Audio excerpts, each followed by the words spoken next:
Lady into Fox by David Garnett. Part 8. Narrated by Najeeb. This was, however, not a tenth part of the trouble in which Mr. Tubrick found himself, for he asked himself also, was he not jealous? And looking into his heart, he found that he was indeed jealous, yes, and angry too, that now he must share his vixen with wild foxes. Then he questioned himself if it were not dishonorable to do so, and whether he should not utterly forget her and follow his original intention of retiring from the world and see her no more. Thus he tormented himself for the rest of that day, and by evening he had resolved never to see her again. But in the middle of the night he woke up with his head very clear, and said to himself in wonder, "Am I not a madman? I torment myself foolishly with fantastic notions. Can a man have his honor sullied by a beast? I am a man. I am immeasurably superior to the animals. Can my dignity allow of my being jealous of a beast? 1,000 times no.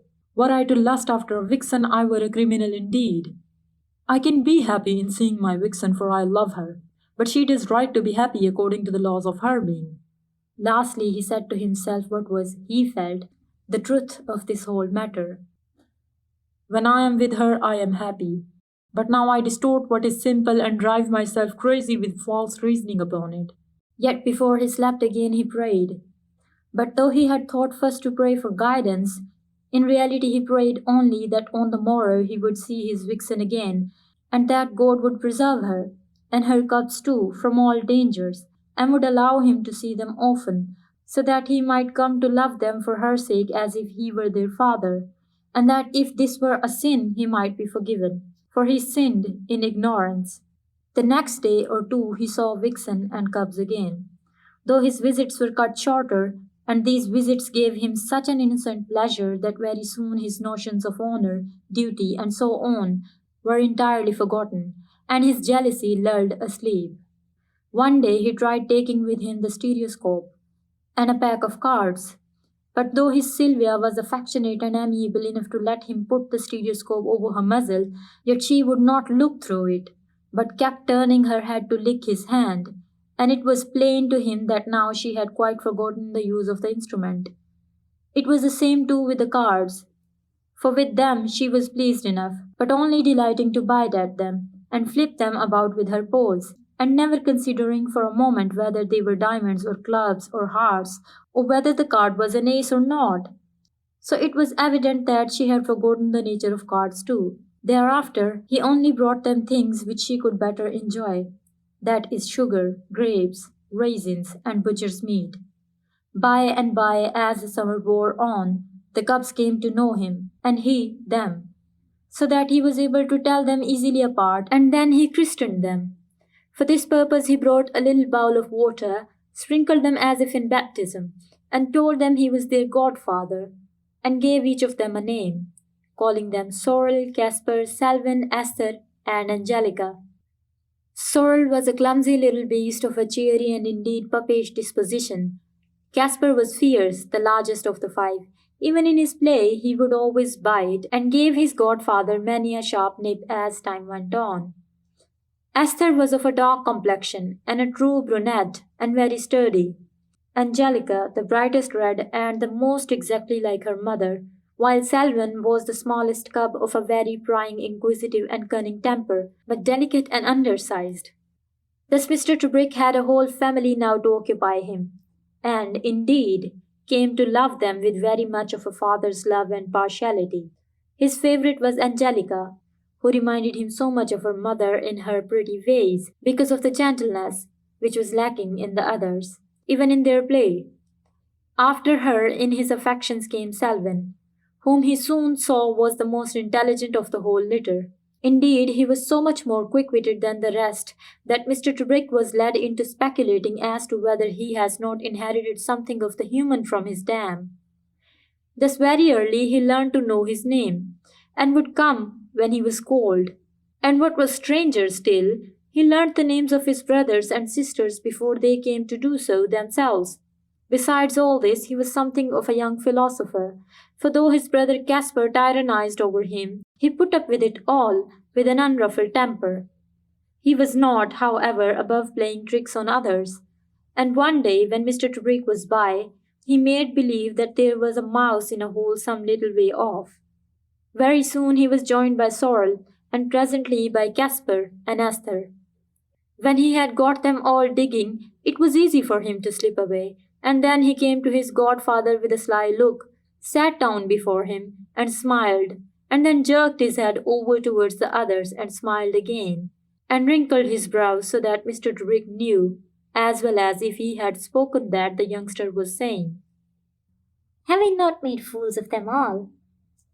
He was the only one that was curious about Mr. Trubrick. He made him take out his watch, put his ear to it, considered it, and wrinkled up his brows in perplexity. On the next visit, it was the same thing. He must see the watch again, and again think over it. But clever as he was, little Selwyn could never understand it, and if his mother remembered anything about watches, it was a subject which she never attempted to explain to her children.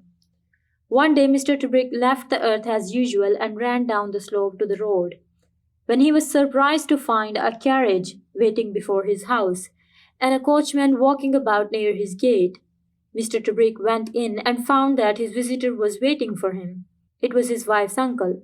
They shook hands, though the rough cannon fox did not recognize him immediately, and Mr. Trubrick led him into the house. The clergyman looked about him a good deal at the dirty and disorderly rooms, and when Mr. Trubrick took him into the drawing room, it was evident that it had been unused for several months. The dust lay so thickly on all the furniture. After some conversation on indifferent topics, Canon Fox said to him, "I have called really to ask about my niece." Mr. Trubrick was silent for some time, and then said, "She is quite happy." Indeed. I have heard she is not living with you any longer." "No, she is not living with me. She is not far away. I see her every day now."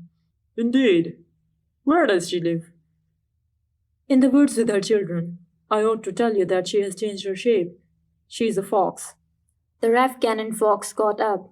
He was alarmed, and everything Mr. Trubrick said confirmed what he had been led to expect he would find at Rylands. When he was outside, however, he asked Mr. Trubrick, "You don't have many visitors now, huh?" "No, I never see anyone if I can avoid it. You are the first person I have spoken to for months." "Quite right too, my dear fellow. I quite understand, in the circumstances." Then the cleric shook him by the hand, got into his carriage, and drove away.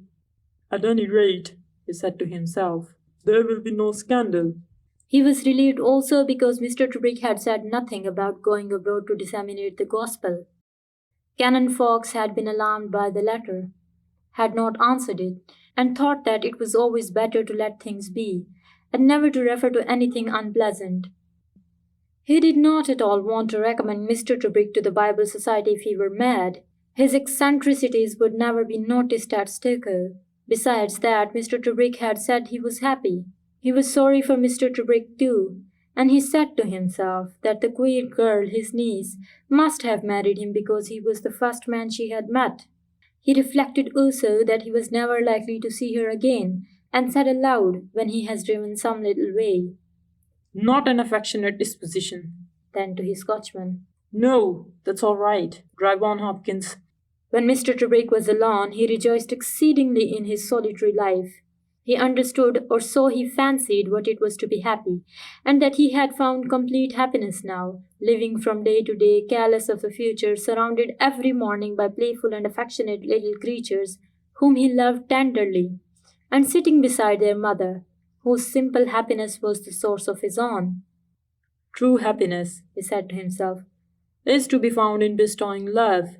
There is no such happiness as that of the mother for her babe, unless I have attained it in mine for my vixen and her children."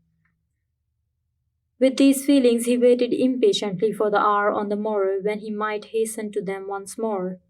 When, however, he had toiled up the hillside to the earth, taking infinite precaution not to tread down the bracken or make a beaten path which might lead others to that secret spot, he found to his surprise that Sylvia was not there, and that there were no cubs to be seen either. He called to them, But it was in vain, and at last he laid himself on the mossy bank beside the earth and waited. For a long while, as it seemed to him, he lay very still, with closed eyes, straining his ears to hear every rustle among the leaves, or any sound that might be the cubs stirring in the earth. At last he must have dropped asleep, for he woke suddenly with all his senses alert, and opening his eyes found a full-grown fox within 6 feet of him sitting on its haunches like a dog and watching his face with curiosity. Mr. Tebrick saw instantly that it was not Sylvia.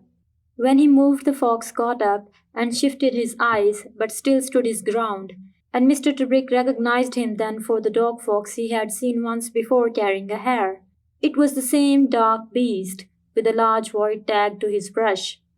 Now the secret was out, and Mr. Tebrick could see his rival before him. Here was the real father of his godchildren, who could be certain of their taking after him, and leading over again his wild and rakish life. Mr. Tebrick started for a long time at the handsome rogue, who glanced back at him with distrust and watchfulness patent in his face, but not without defiance too. And it seemed to Mr. Tebrick as if there was also a touch of cynical humor in his look, as if he said, By God, we two have been strangely brought together. and to the man, at any rate, it seemed strange that they were thus linked, and he wondered if the love his rival there bare to his vixen and his cubs were the same thing in kind as his own. We would both of us give our lives for theirs. He said to himself as he reasoned upon it. We both of us are happy chiefly in their company. What pride this fellow must feel to have such a wife, and such children taking after him. And has he not reason for his pride?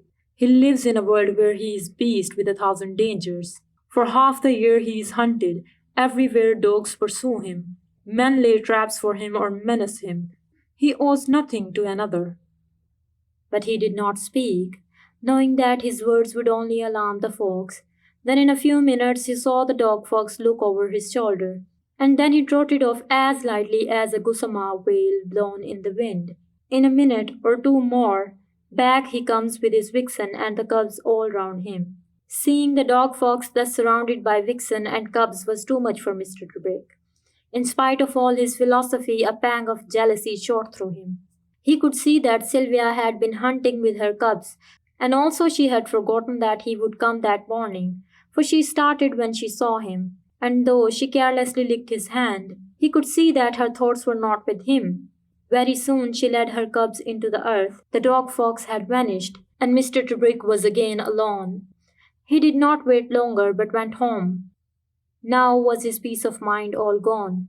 The happiness which he had flattered himself the night before, he knew so well how to enjoy, seemed now but a fool's paradise in which he had been living. 100 times this poor gentleman bit his lip, drew down his toothless brows, and stamped his foot, and cursed himself bitterly or called his lady bitch. He could not forgive himself neither, that he had not thought of the damned dog fox before, but all the while had let the cubs frisk around him, each one a proof of that a dog fox had been at work with his vixen. Yes, jealousy was now in the wind, and every circumstance which had been a reason for his felicity the night before was now turned into a monstrous feature of his nightmare. With all this, Mr. Tebrick so worked upon himself that for the time being he had lost his reason. Black was white and white black, and he was resolved that on the morrow he would dig the vile brood of foxes out, and shoot them, and so free himself at last from this hellish plague.